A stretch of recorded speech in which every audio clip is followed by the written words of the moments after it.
Good afternoon, ladies and gentlemen. My name is Susan Kamau, and I come from Nairobi, Kenya.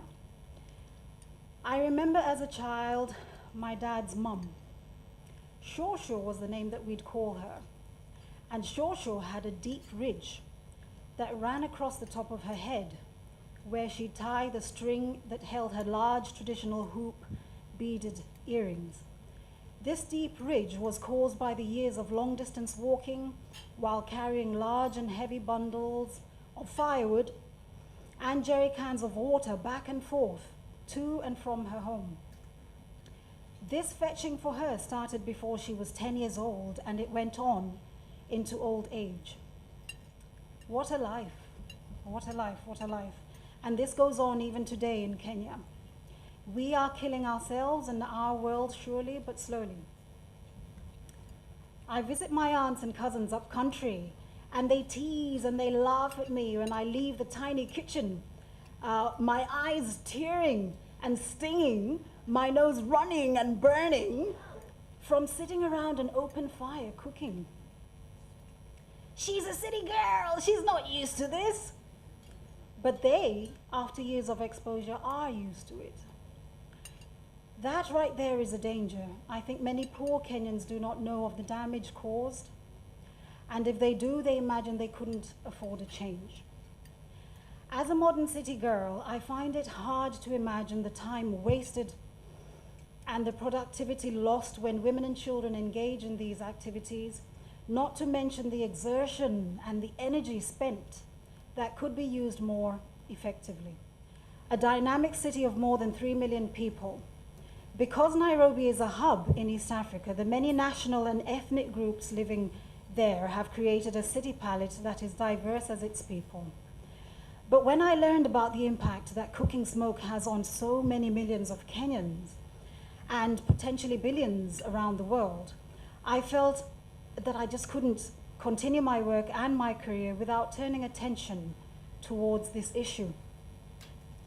As chefs, we love to cook and we love to feed people.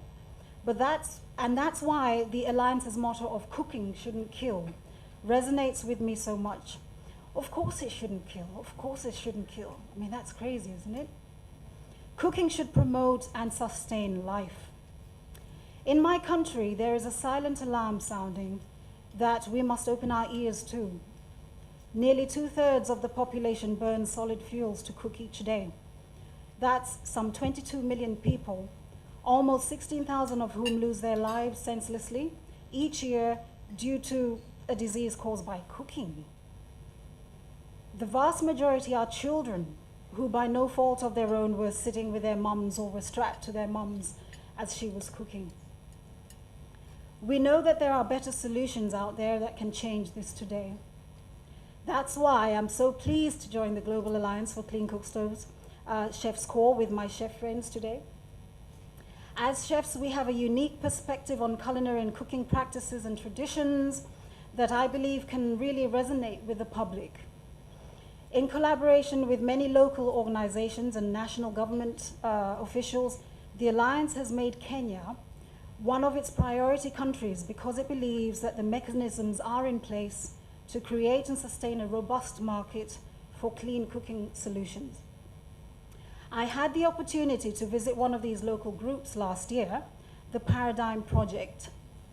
I was able to tour their facility, review and practice lighting their stove, and learn about the way they work with the community and international groups to seek buy-in for women stove users and understand their behavior and preferences. Many of you have heard of one Kenyan woman's story. Her name is Sarah. She's in here. I think you'll see her in here. You've got to look at this thing, it's wonderful. Her name is Sarah, and she's featured in the Alliance's awareness film. Her story was at once sad and inspiring, but something she said really resonated with me. Describing the impact of the smoke, she said that she felt black inside. She felt black inside. Though she is one woman, she is speaking for the billions of people who are at varying stages are also black inside. One thing I know the Alliance Chef's Corps will afford us is the opportunity to shine a light on this blackness and say unequivocally that we can change this. Thank you very much.